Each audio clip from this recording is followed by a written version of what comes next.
Aujourd'hui, vendredi 6 janvier 2023, les crypto-monnaies ont continué de grimper en intraday. On a Fetch AI, dont j'ai parlé hier, qui a encore progressé aujourd'hui, 20% environ. On a Gala, qui a progressé et qui progresse même depuis le 30 décembre. Une belle tendance haussière. Donc ça vaut le coup de regarder quelles sont les crypto-monnaies qui sont en tendance haussière sur quelques jours, parce qu'elles sont quand même rares qui montent depuis quelques semaines ou quelques mois, et ensuite les surveiller pour trouver celles qui vont booster en journée. On voit avec nos indicateurs, notamment le scanner R indique, dès qu'il y a des barres, c'est qu'il se passe quelque chose. On le voit bien en 5 minutes, ici, on a eu un gros swing avec nos barres sur le scanner R indique. On a eu RIP également. Alors RIP a fait un bond d'environ 40%, très très rapide. Il fallait avoir de la chance pour être dedans. Et a rebaissé aussi rapidement. Voilà, bon, c'est une petite curiosité.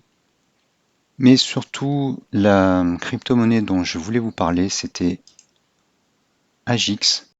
Et ce que je voulais vous montrer, toujours de façon didactique, c'est l'enchaînement des safe zones sur le FTA Ball.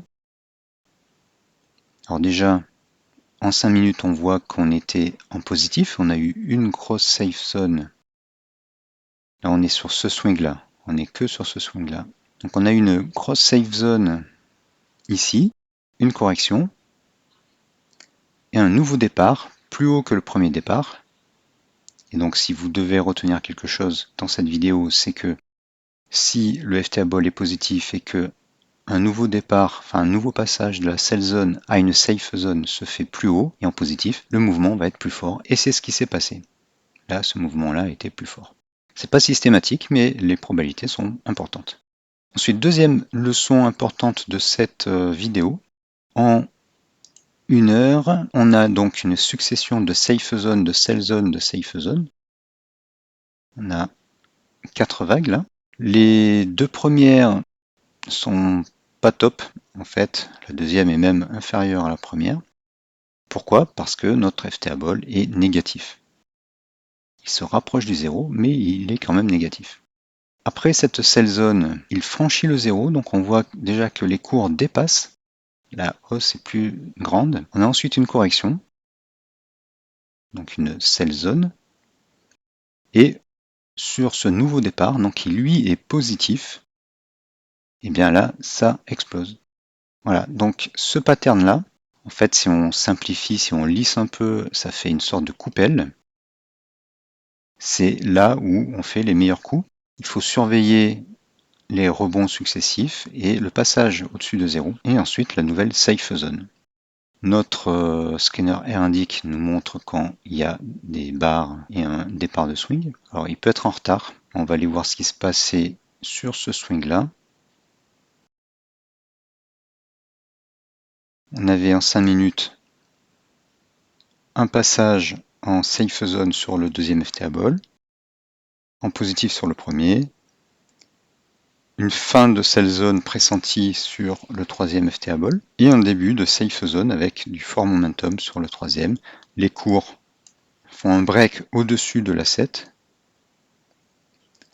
et on commence un swing. En fait, sur le 1 heure, on dirait un swing, mais il y a plusieurs étapes.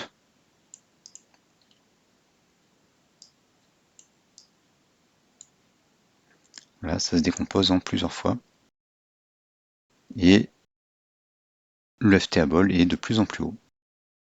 Alors après, le momentum s'affaiblit, c'est-à-dire que notre FTA Ball retombe un peu, puis il se précipite vers le zéro, il passe négatif, et là, le mouvement est terminé.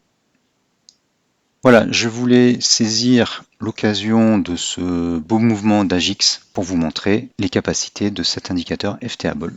Je vous remercie d'avoir suivi cette vidéo et à bientôt